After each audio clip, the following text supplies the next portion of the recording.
Добар ден, почитувани гледачи. Најново издание на емисијата Под лупа и нова тема секако со мојот денешен гостин, господинот Владко Трпески, раководител на секторот во Министерството за животна средина. Добре дојдовте во Охрид ТВМ и бидејќи доаѓате од Скопје, како патувавте? Добар ден на гледачите на ТВ. Благодарам за вашата покана. Навистина сте избрале добра тема денеска за разговор. Навистина, кога патував од Скопје до Охрид, сменив две временски зони. Во Скопје беше сончево, по пат бе многу врнаш и тука кога повторно беше сонце. Така да очигледно дека климатските промени се случуваат кај нас, така да и ние сме удар на тие климатски промени кои што не се заменливи, односно секаде се. Така велат ова есен изгледа како пролет или ова пролет изгледа како есен, значи имавме ова пролет на вистина многу променливо време, сигра времето со нас топло-ладно. Дури имавме во април месец и снег и сето тоа не тангира и нас луѓето и животинскиот свет.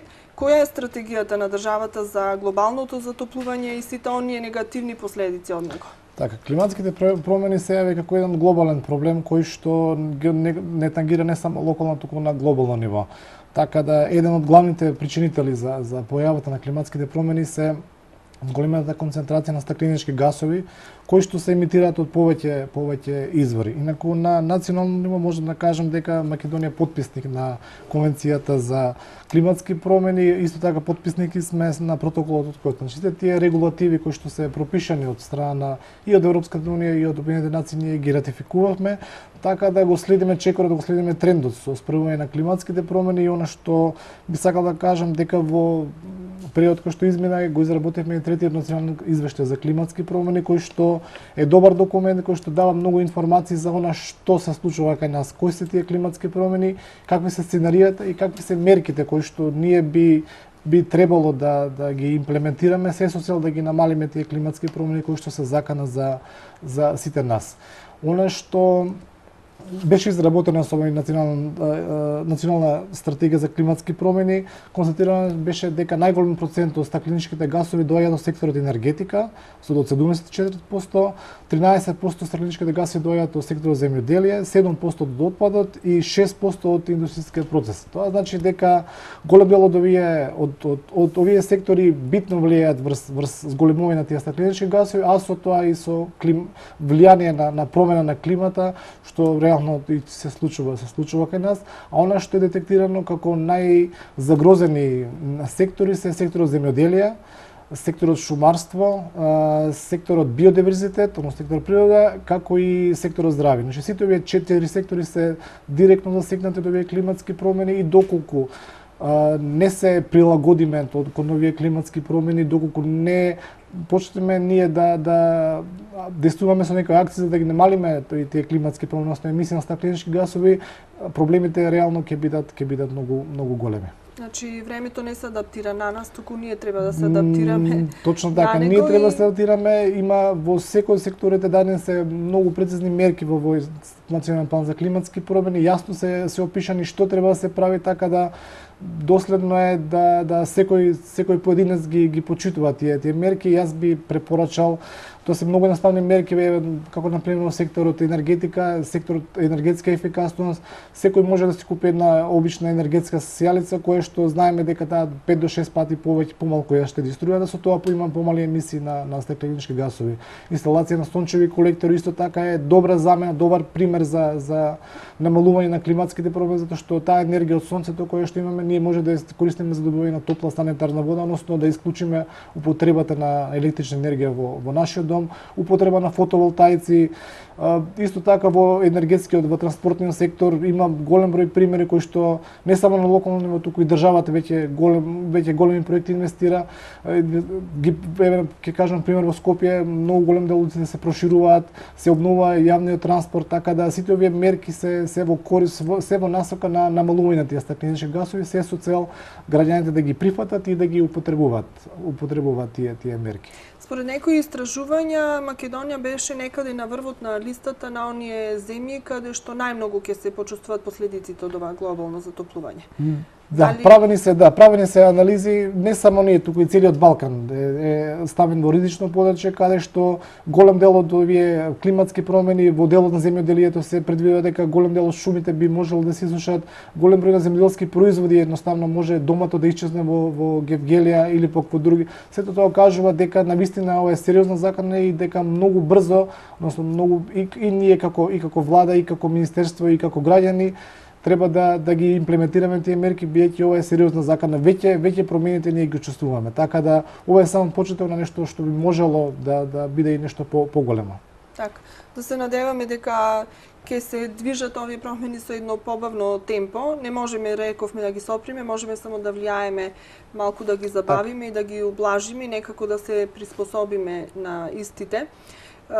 Еден проблем кој што нас не тангира овде во нашиот Охридско-Струшки регион е она што понатаму ќе се случува и каква понатаму ќе биде судбината на нашиот најголем воден ресурс и она што за сите представува гордост, не само за нас охриѓани, туку и за целата држава, па и пошироко, тоа е Охридското езеро. Значи, овие глобални промени влијаат секако и врз него, но влијае и човечкиот фактор.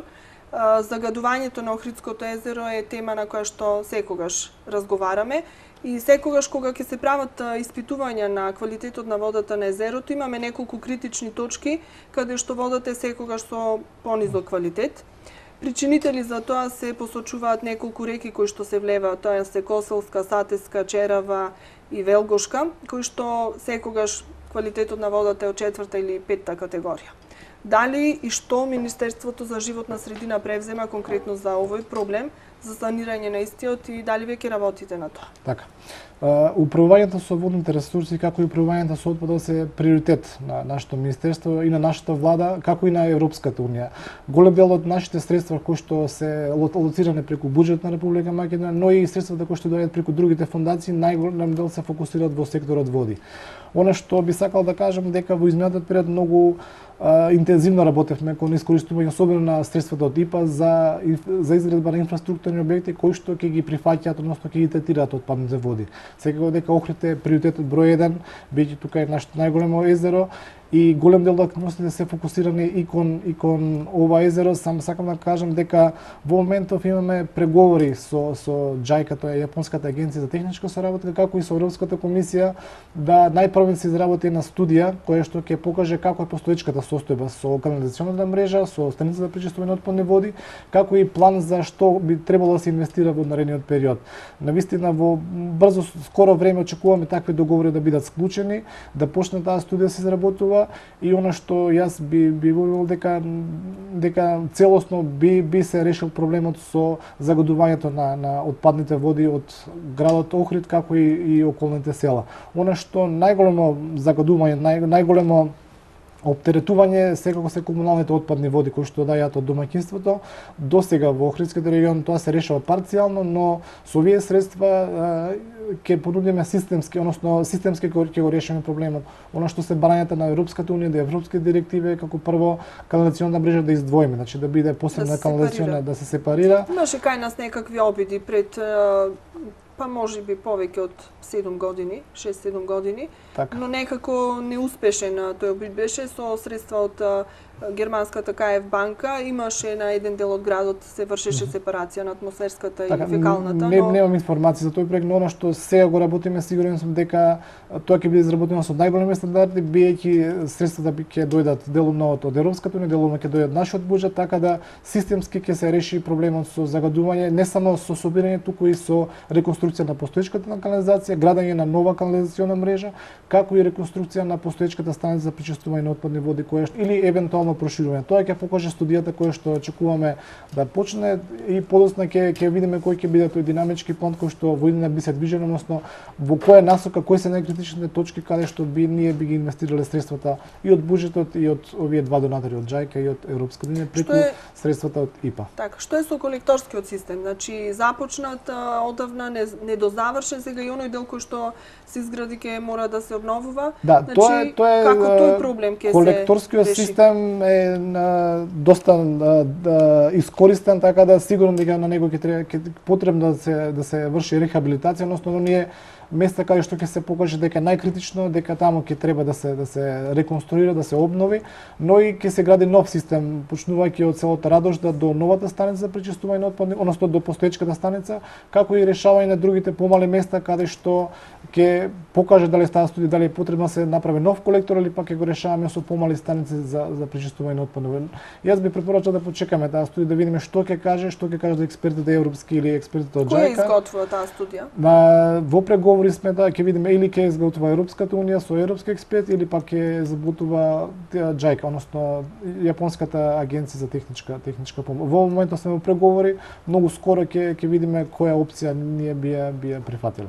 Така, има неколку населби на Охридското крајбрежје како Радожда, Трпејца, кои што се навистина едни од поелитните, но за жал немаме таму решен канализационен систем. Сите отпадни води се влеваат во езерото. Така. Малку и теренот таму поспецифичен, како таму дали веќе имате некаква стратегија како ќе се решава таму? При аплицирање на средства, при аплицирање на барање за искористување на ИПА средства, една од документацијата која што се изработува се вика cost benefit анализа, односно анализа на трошоци и добавки. Таа анализа покажува која е најдобрата опција за да се изведе еден проект. Така да кога ќе се изработи таа анализа ќе видиме дали нас ќе не се исплати повеќе да инвестираме да се изработи нов колектор, односно нов колектор кој што ќе поврземе со постоечкиот или пак ќе идеме на изглед на парцијално решавање, така да таа техничка студија која што ќе биде изработена од наши и странски експерти ќе покаже точно кој е најисплатливото решение за изведба на, односно за решавање на тој проблем во тој. Кога реално можеме да очекуваме нешто конкретно, значи на терен да се случува? Процедурата иде малку бирократски. Процедурата малце е споро, но ние овој проект ни е ставен во приоритет. Еден од приоритетните проекти, така да сите наши расположливи ресурси ќе ги ставиме на располагање, така да веќе имаме претходно искуство, веќе ќе почнеме да градиме станица за пречистување на отпадни води во Прилеп, која што е прва станица од финансирана од ЕУ средства, така да веќе ги знаеме тие кои се чекори при аплицирање на ЕУ средства, така да очекуваме сега процесот да иде многу побрзо. Реално документација техничка некаде за година од две би требало да се изработи, а подоцна би иделе со некоја инвестицијска рамка. Она што би сакал да посочам дека тука и локалната власт малце треба да лобира во процесот на донесување, односно и она биде вклучена малце поинтензивно затоа што колку е активна локалната во тој план? Активна е локалната самоуправа, но доколку до сега беше изработена таа техничка документација, ние ќе можевме сега тие средства кои што се расположили, кои што се некаде 120 милиони евра од ИПА средствата кои што се во период 2014-2020, ќе можевме, доколку имаме таква готова техничка документација, ние ќе можевме сега да идеме со инвестициони проекти, но без добра техничка документација ни еден значи, донатор... Значи веќе изгубивме ние драгоцено време.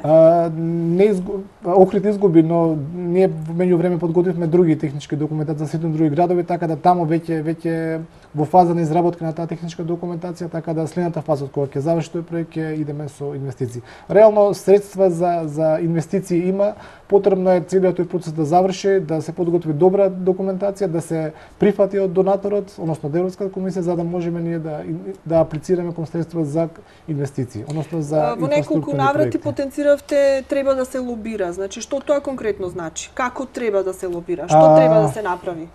Конкретно нашата општина што треба да направи за да пожелно би било не само оваа општина, туку сите општини и Центарот за развој на планскиот регион да изна некои други начини да ангажираат локални консултанти или пак други донатори се со цел да можат да ја подготват таа техничка документација. Значи, доколку, како што кажа, беше претходно подготвена од други донатори, сега ќе бевме чекор еден понапред. Сега ние тие средства што се расположили ги користиме за изработка на техничка документација. Тој процес мора да помине, да биде изработен, таа документација треба да е прифатена од комисијата, па подоцна да идеме со процес на инвестиции. Сакам да кажам да и Центарот за развој на плански регион и општините кои што се во регион да лобираат средства од други донатори доколку не може од Европската комисија, се со цел да имаме готова документација за да може тие средства што се расположливи да ги инвестираме во реални инфраструктурни проекти, а не да ги користиме за документација. Така. Дали ќе очекуваме средства од европските фондови за решавање на проблемот со регионалната депонија, затоа што години наназад се провлекува и овој проблем, многу дебати, многу дискусии, многу идеи, но не се реализирани. Имаше една идеја да се изгради таква депонија регионална во Арбиново, имаше една идеја и во рудникот Осломе во Кичево, но ништо од тоа, реков. Се уште со отпадот Макамачиме го депонираме на несоодветно место во депонијата Буково, каде што па несоодветно се третира. Што е по ова прашање? Управувањето на отпад е сериозен проблем кој што ги тангира сите, не само нас, туку целата држава, и нашето министерство сериозно пристапува кон решавање на системско решавање на управување со отпад. Оно што го кажува законот за управување со отпад е тоа дека дека отпадот се решава на регионално ниво. Значи оставено е на регионите сами да го управуваат отпадот. Она што до сега е направено од ИПА средствата од првата компонента, ние аплициравме, веќе се работи проект, односно регионален план за управување со отпад за источниот и североисточниот плански регион.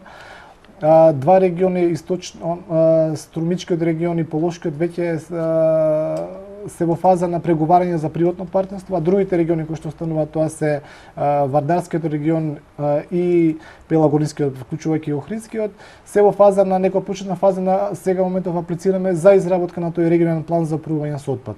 Значи исто како што кажа, идеи беа неприфатливи, затоа што и тоа ще започна со некакви проекти, но реков не дојде до реализација.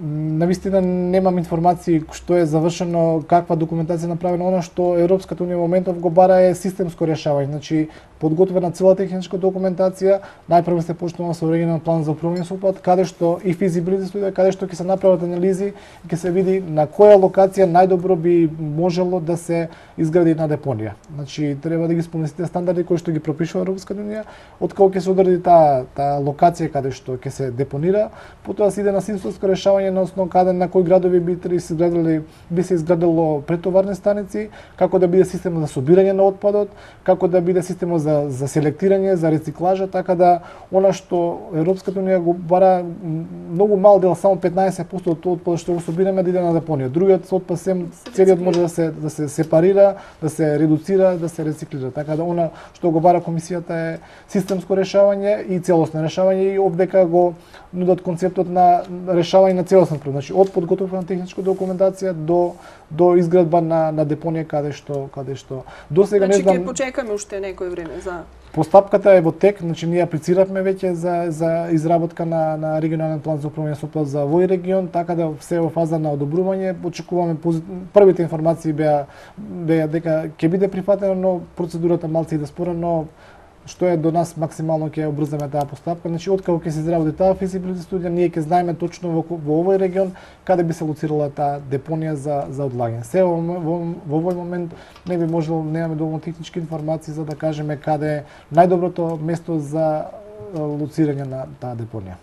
А што е со медицинскиот отпад? Имаме овде неколку болници кои што активно работат и секојдневно имаме медицински отпад.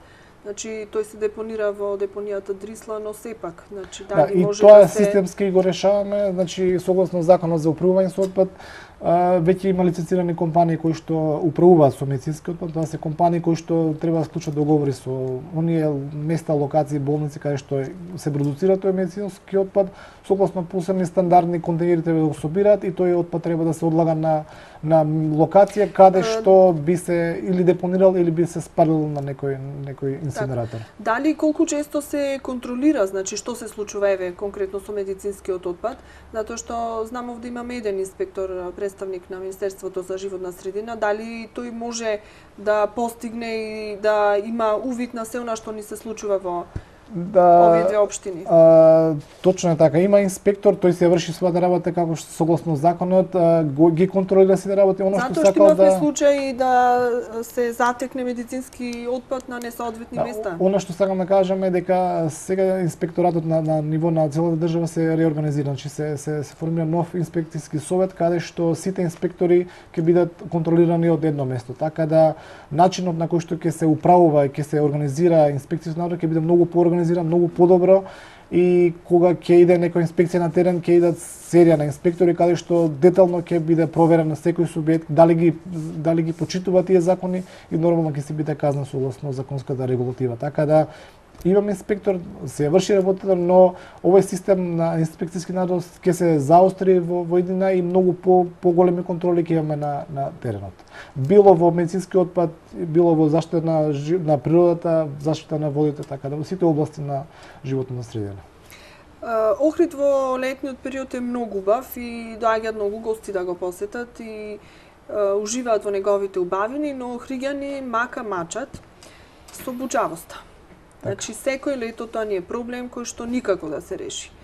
Дали Министерството е запознаено со овој проблем, што превзема конкретно? Знам, имаше некакви акции, некакви обиди да се санкционираат некои објекти каде што имавме прегласна музика, преголема бучавост и така натаму, но тоа ништо не вроди со плод. Сето тоа секоја година, секој лето, повторно и повторно ни се имаме закон за заштита од бучава кој што е во надлежност на нашето министерство, но морам да кажам дека со децентрализацијата управувањето, значи заштитата со бучавата е пренесено на локално ниво. Значи она што е главна задача на министерството е изработува на генерални карти на бучава на национално ниво, а управувањето на контролата на бучавата е спуштено на локално ниво. Оно што сакам да кажеме дека само тука малку да објаснам. Значи, собствениците на локалите, дел од собствениците на локалите како размислуваат? Па нека е мојот локал полн со гости, нека се забавуваат, нека има поголема бучавост. Ако треба и ќе ја платам казната, значи казните знаеме, имавме некоја висина на казните кои што може би за некого и не се многу големи, не се многу високи, повеќе им се исплаќа да ја платат казната отколку да ја намалат музиката, да ја намалат бучавоста и така натаму. Дали смееме тоа да си го дозволиме? Значи не можеме само да го спуштиме на локално ниво проблемот.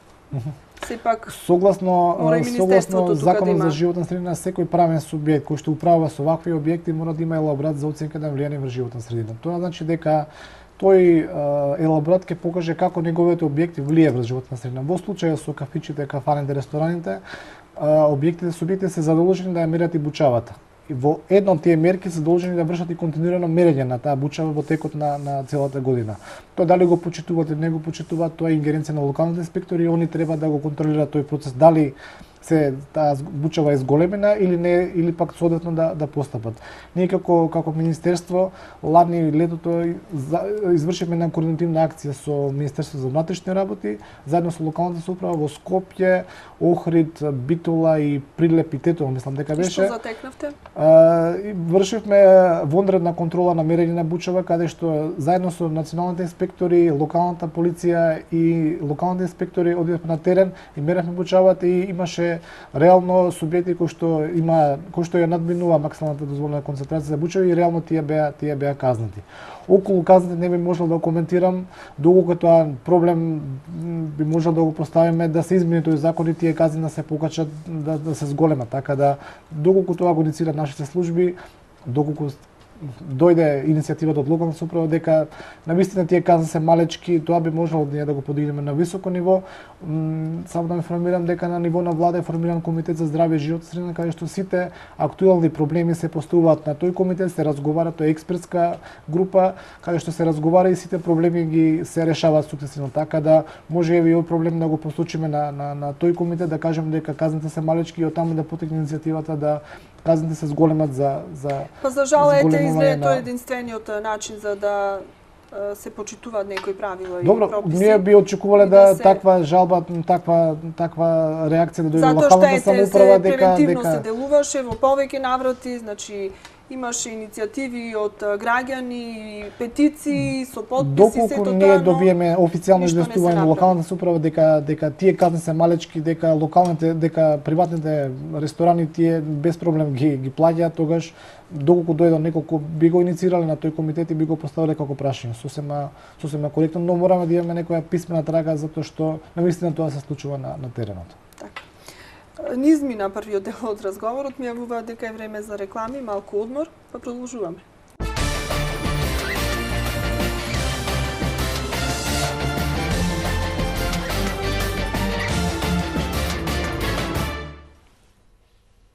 Господин Трпески, паузата ни помина, значи гледачите се надевам дека со нетрпение очекува да го продолжиме разговорот, затоа што фативме неколку интересни теми кои што го тангираат градов.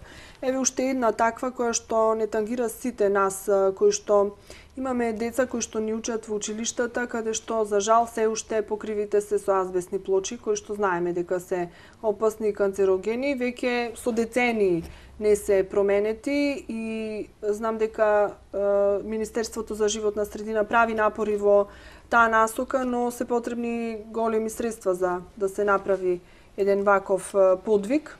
Па што да направиме на тој план за да ја забрзаме постапката и еве да се променат конечно тие покриви? Азбестните покриви навистина се сериозен еколошки проблем за здравјето на сите, особено кога се работи за покрив азбестен покрив кој што е оштетен, бидејќи при оштетен азбестен покрив азбестните частички многу полесно се распаѓаат, односно побрзо летат во воздухот, така побрзо може да се вдишат во белите дробови и да настане некој сериозен проблем. Да, веќе се распаднати ако се 50 години стари. Да, така да значи се во фаза на распаѓање. Сериозен проблем, системски се решава овој проблем. И Министерството, колку што знам, за образование и Министерството за животна средина имаат програми за инвестиции, каде што локалната самоуправа може да аплицира со вакви проекти, каде што би ги насочиле тие средства за замена на покривите. Реален проблем не само во Охрид, туку во целата Македонија. Имаме неколку проекти до сега, мислам дека одобрено заменување на покриви, така да јас инициирам, мислам дека и секој правен субјект, односно училиште да аплицира кон таа програмата, еднаш годишно се распишува, има средства обезбедени за тоа, така да слободно може да се искористат тие средства за практично, односно за замена на покривите кои што се изработени од азбест. Така, час поскоро тоа да се направи, затоа што реков се потенцијална опасност и сите деца поминуваат низ тие училишта. Имаме и приватни објекти кои што се, имаме и други згради кои што се исто така со азбестни плочи, тоа е на ингеренција на куќите совети, но тоа е веќе друга. Што се работи кога се работи кај училишта, ја сакам да посочам дека еднаш годишно се распишува таа програма за инвестиции, јавно е објавена и во јавните весници и на веб страната, се објавува некаде во февруари месец, така да еве за оваа година веќе заврши процесот, но до година би препорачал и самите училишта да ја следат веб страната, ќе видат кога објавен тој конкурс и да аплицираат со проект за замена на покривот. Ова е процес на конкурентност, значи одобруваме проекти кои што се конкурентно, кои што се приоритетни. Се надевам дека ова е сериозен проблем и дека сите кои некој што ќе аплицираат ќе добијат средства за замена на тие покриви. Така. Сите сакаме чист воздух, незагадена животна средина и тежнееме кон тоа, но сите некако како да ја злоупотребуваме и како да правиме се за да ја оштетиме и да ја намалиме истата. Неконтролирано имавме сечење на голем дел од дрвјата и шумите во нашиот регион. Имавме голема урбанизација, за таа цел се секоја големи површини на шуми, кои што можеби биле и по 50 на години стари дрвја некои, кои што за жал не можеме да ги така лесно да ги обновиме и некако нелогично од една страна спроведуваме некои акции за зелена Македонија за да ја засадиме нашата иднина, значи да ја пошумиме државата, од друга страна се повеќе се сечи. Така. Исто тоа се представува сериозен проблем кој што нудиме решение за овој проблем, само да најавам дека во фаза на подготовка во нашето министерство е подготовка на законот за зеленило. Тој веќе во драфт верзија, во следниот период ќе имаме интерсекторска консултација со другите министерства, очекувам кога ќе се формира новиот парламент, но до крајот на оваа година да биде усвоен. Она што ќе понуди овој закон за зеленило да гарантира за оние зелени подрачја кои што ќе бидат ставени на некој начин под заштита, дека тие дрва, тоа зеленило не смее да се урбанизира. Тоа значи дека кога ќе се изработи таа карта на зеленило за еден град, тоа значи дека тоа мора да се управува, заштитува и редовно одржува. Така да со тоа веќе ставаме рака на таа урбанизација, уништување на зеленило во урбаните средини. Исто така сакам да посочам дека оваа година акцијата Дело на дрво се сели во урбаните средини. Значи веќе се подготвува акцијата заедно Министерството за животна средина со Министерството за земјоделие и Македонски шуми. Ова е под иницијатива исто така на Комитетот за здравје и животна средина. Дело на дрво да биде преселен односно садење на дрва во урбаните средини. И што сакам да посочам дека овој пат ќе се садат оние дрва кои што имаат големи лисија, кои што абсорбираат тешки метали во себе. Тоа се јаворот, јасенот и уште едно дрво, не сум сигурен кое беше. Значи во моментов се прави голема набавка на такви дрва, тие се веќе развиени големи дрва, така да нема да чекаме полог период тие да излезнат, туку што ќе садиме веќе ќе очекуваме другата година да да се разделенат, односно побрзо да ги абсорбираат тие тешки метали.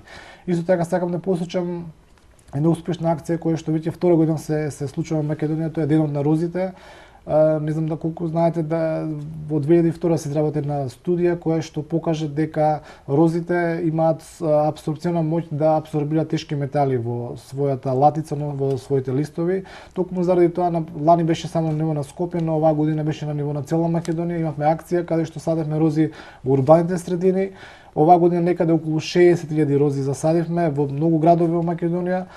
Добро е што розата е повеќе годишно растение, не треба многу одржување, убава е за изглед, но истовремено таа има апсорбциона моќ, односно голем дел од тие тешки метали кои што се наоѓаат со собраниците ги апсорбираат во себе, со тоа имаме двоен ефект. Така.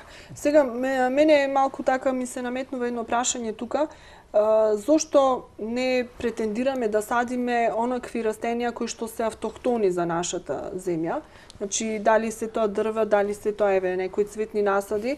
Некако во последно време, како да е помодарство да носиме некои растенија од странство, тоа не е негативно во секој случај, но сепак мислам дека треба да се даде приоритет на оние растенија кои што секогаш вирееле овде. Еве кај нас во градов имаме засади значи пред неколку десетина години на јапонски цреши и навистина се убави декоративни, но може би не им е местото тука, или на палмите кои што некако тешко виреат во нашето поднебје.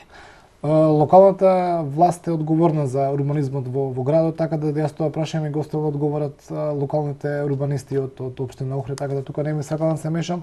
Она што сакам да најавам тоа што го кажав е дека акцијата Денот на дрвото ќе биде садење на дрва кои што се автохтони, јавор и јасен, кои што имаат големи лисија, кои што навистина ќе имаат двоен ефект, и естетска убавина и апсорбција на тешки метали.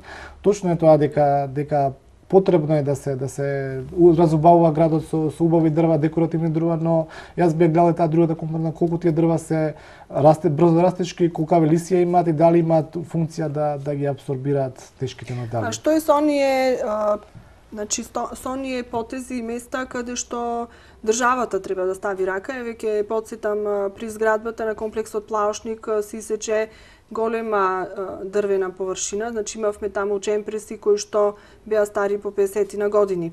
Се најавува големиот проект на Субрата Рој, каде што и таму имаме голема зелена површина и таму голем појас зелен ќе го снема. Исто така се најавува изградба на ски центар на Галичица, така, што подразбира дека и таму многу ќе се исече. Се најавува изградба на еден автопат кој што ќе поминува низ Галичица и ќе го поврзува Охрид со Светинаум. И таму ќе имаме голема сеча, значи што тука Министерството прави и што може да направи? Така. Секако дека овие проекти се од државен интерес, така да државата решила да ги инвестира, односно во постапка на инвестирање, и она што сакам да уверам дека сите овие проекти мора да поминат она законска регулатива за одобрување на документација. Она што е нашето министерство надлежно е да тие лаборати или студии за оценка на влијание во животна средина мора да поминат низ целата таа постапка, односно инвеститорот да достави студија до нас, ние да разгледаме таа студија, да распишеме јавни расправи, да го слушнеме мислењето на граѓаните, дали мислат позитивно или негативно, дали тие мислења ние ќе ги прифатиме, односно дали тие мерки кои што се предвидени се добри или пак треба да тој проект да биде дополнен со други мерки кои што би понудил други компензаторски мерки, засадување на други дрва во друго подрачје, така да сите таа постапка е во тек и во момент не можам да го искоментирам. Кога ќе дојдат на јавна расправа, тогаш е отворена за сите граѓани и сите граѓани ќе може да го коментираат, односно да дадат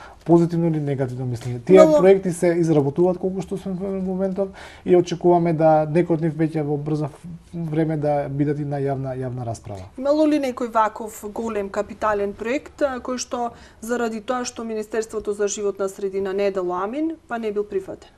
Имаме ли таква ситуација некоја? Не сум информиран за таков голем капитален објект како што се овие, но знам дека Министерството вратило елаборати кои што не се добро подготвени, кои што треба да се дополнат со други мерки, други компензаторски мерки, други мерки како да се заштити животна средина, се со цел да нема нарушување на целиот биодиверзитет кој што се наоѓаат на тоа подрачје.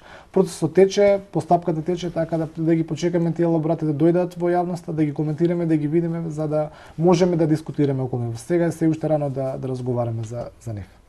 Вчера имавме една јавна расправа во општинската зграда, каде што имавме поголем број на граѓани кои што негодува затоа што планирано е изградба на 400 киловолтна трафостаница за потребите на ЕВН, која што треба да се постави на некоја локација во градот, без разлика, значи каде и да биде таа локација одредена, сепак тука ќе имаме во блиската околина население кое што живее, екзистира и кое што ќе биде засегнато од сето тоа.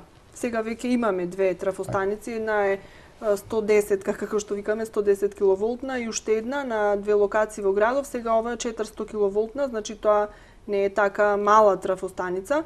Како може тука граѓаните да се заштитат и да си ги остварат своите права? Така, сигурно веќе има изработено некој елаборат за оценка на влијание во животна средина од тој објект и чим имало веќе јавна расправа, мислам дека граѓаните кои што се запознаени со овој случај, односно јавно било информирани, би требале да дојдат на таа јавна расправа да ги кажат своите мислења, негодувања, се со цел да тие мислења бидат просочени кон нашето министерство, односно службите кои што ги работат тие елаборати, да ги разгледаат и да се предложи, односно да се дали тој елаборат ќе се прифати или пак би се дополнил со други мерки или пак евентуално би се дислоцирал доколку се утврди дека таа трафостаница навистина се наоѓа во место каде што би можело да има негативно влијание врз локалното население кое што искрено ви кажам, граѓаните беа скептични дека нивниот глас ќе се слушне и дека нешто може да се направи по тоа прашање. Затоа што веќе велат кога е решено, тоа и ќе се реализира. Не би рекол јасно. Мислам дека тие јавни расправи се токму за запознавање на јавноста да го искажат своето мислење, доколку има критична маса, односно луѓе кои што со факти ќе го покажат тоа дека навистина тој проект негативно ќе влие врз животна средина, односно врз населението, би можело и таа трафостаница да се дислоцира или евентуално да се најде друго решение за тоа. Еве нека ако гледат, ова е апел да нека си го искористат своето право да го кажат, да видат на таа јавна расправа која што ќе се организира еднаш или два пати, не знам како е динамиката на тие јавни расправи. Така. Уште една интересна тема во нашиот регион е заштитата на Охридското блато. Значи, имаше и тука некои дилеми колку, како ќе се заштити, колку хектари, прво беа 15 на 20 на хектари посочени, па потоа беа намалени на 5 до 10 хектари. Што ќе се прави околу Студенчишкото блато и некои велат дека не е вредно за да се заштитува, други пак велат дека има што да се заштити и дека да го заштитиме она што е останато. Какви се информациите кои доаѓаат од Министерството за животна средина? Така, Студенчиско блато е навистина вреден биодиверзитет за Охридското езеро, бидејќи на него живеат многу заштитени, многу видови кои што се од битно значење за нашата држава. Она што сакам да посочам дека беше изработена студија за валоризација на Студенчиско блато и она што се првично наоди дека треба да се заштитат 15 хектари од тоа цело блато, но со текот на времето дел од тоа блато има одредени промени настанато, било тоа од климатските промени или дел од урбанизација, така да дел од тоа блато веќе се деградирано, така да не би можело целата таа површина да ја ставиме под нека одредена заштита. Она што беше одлука на владата е дека 5 до 6 хектари ќе бидат заштитени од тоа Студенчиско блато и она што колку што знам дека треба се во моментот да се изработи елаборат за заштита на тоа Студенчиско блато, подоцна ќе во втора фаза ние би ја поминале таа постапка за заштита и би се препорачале мерки како тоа блато да се заштити, рекултивира и се со цел да биде ставено под некој вид на заштита. Од битно значење и верувам дека минимум 6 хектари ќе биде заштитено од тоа блато. Добро, очекуваме да се реализира овој проект, значи првенствено за да се заштити тоа што е вредно и што е автохтоно, а и ќе биде и уште една атракција на градот. Сигурно. Ќе можат и граѓаните и туристите да прошетат, да го посетат, да можеби ќе се користи за некои научни цели, па и учениците ќе можат исто така да го посетат. ќе биде на пример навистина едно интересно Ќе биде и убаво под картче. заштита, сигурно ќе биде ставено под тоа, верувам дека ќе биде под заштита, ставено под одредена заштита. Така. Подготвувајќи се за емисијата и барајќи материјали, најдов на еден термин кој што така искрено ме заинтригира. Криминал со животната средина. Да. Што тоа значи? Значи, како може да се врши криминал со животната средина? Што можеме да тука Криминалот на животна ставиме средина под криминал? може да кажеме не многу нова терминологија, тој постоел и ќе постои. Она што ние Колку го кај нас го детектираме, има, колку е што го застапен? детектиравме ние дека постои одреден криминал со животна средина, тоа значи дека некои правни субјекти првин се дека не ја познава законската регулатива и затоа прават некој начин одреден криминал, а други тоа го прават усмислено, дали тоа е на локално или на регионално ниво, со тоа што увезуваат на пример некои си заштитени видови кои што се ставени под одредена заштита. Значи за увоз и извоз на такви заштитени видови ние имаме посебна процедура каде што мора да се има посебна, таа се вика сајтес дозвола, каде што субјектот треба да добие од кај нас, да ја приложи на царина за да може да го извезе или пак да го увезе. Сега има одредени такви трговина на такви на заштитени видови кои што не се пријавуваат и се врши таков начин криминал во тоа го викаме ние криминал во животот, или пак увезување на некој отпад кој што е опасен, кој што би можел да ја наштети, да биде штетен во Дали животната може тоа да средина. се случи? Пред самата емисија ве прашав дали на пример еве радиоактивен отпад може да ни се Јас колку што сум увезе информиран дека царинските преку служби редовно се границите? вршат својата работа и секогаш кога има увоз на некој вид на отпад се врши контрола на радиоактивност, така да верувам дека опасен отпад тешко може да се преку тие легални канали да се увезе, односно доколку има некои нелегални канали не сум запознат, но преку царинската управа мислам дека многу добро се вршат работата и верувам дека криминал во тој сегмент не би можел да се случи. Нова терминологија кај нас, зборам кај нас, но она што кажав и претходно дека инспекцијскиот надзор се групира во еден совет на инспектори каде што многу по детално ќе се води Знаете што, контрола значи, на во неколку наврати го спомнавме инспекцијскиот надзор и инспекцијските служби, некако како тука да затајуваа во минато во работите, кога станува збор за инспекцијските служби, или немаме доволно кадар, или и тој што го имаме, значи, не си ја врши работата онака како што треба. Значи, навистина тука во тој сегмент треба многу би да се можело да кажам дека треба да се поработи. зајакнат капацитетите и на некој начин да се зголеми бројката. Но верувам дека досега Како велат стравот за лозјето го чува, значи точно. кога знаеме дека некој може во Нешто. секој момент да не исконтролира и да Верувам дека со новата организација на казнети. инспекцијскиот надзор дека многу поголема контрола ќе се води и во криминалот за животна средина, така да и надзорот и контролата ќе биде многу потемелен, подетален и тие криминални действија би се драстично би се намалеле. Така. Значи, ајде вака да сумирам на крајот на емисијата, да почнеме од поединецот, секој прво сам да се извинувам да се грижи за животната средина, па потоа да одиме на едно поглобално ниво. Како вие, еве конкретно, како поединец се грижите за зачувањето на животната средина? Што правите? Така. Пред се во домашни услови имам инсталиран сончев колектор кој што ја користам сончевата енергија за добивање на топла вода. Целиот мој дом има инсталирано светилки за енергетски ефикасни светилки, со тоа во мојот дом ја штедувам максимално енергијата. Имам воведено енергетски ефикасни апарати кои што навистина штедат голем дел од таа електрична енергија. Редовно користам јавен транспорт. Кога се возам со возило, гледам да тоа возило го делам со моите пријатели, со моите роднини, значи да не се возам сам, така да има и безброй други примери кои што еве тие се делот кои што јас ги применувам и кои што мислам дека со тоа придонесувам кон помало загадување на нашата животна средина. Се тоа што го претходно рековте не ве чинеше издвојување на повеќе средства од вашиот буџет? Да, но пресметките кажуваат дека еве тој сончев систем за добивање на топла вода после 2,5 години ќе се само инвестира, односно ќе средствата кои што сме ги вложили ќе се вратат и после 2,5 години јас ќе имам бесплатна топла вода во мојот дом. После пола година од тие енергетски ефикасни сјалици кои што сум ги ставил, јас ќе имам голема заштита, а и ќе траат многу подолго од овие обични светилки кои што сум ги ставил. Тоа што користам јавен транспорт го штедам мојот домашен буџет, така да сите овие мерки имаат и дејство кон живота, позитивно дејство кон живота средина, но и штедење кон мојот личен домашен буџет. Така, значи се надевам дека секој ќе поработи на Ова се еден примерите, има безброј така. примери кои што можат да се применат во сите домови, во сите јавни објекти, во сите. Ние сите како поединци да придонесеме за зачување на животната средина, инспекцијските служби да си го прават тоа што им е обврска и да бидат поригорозни и позастапени на терен.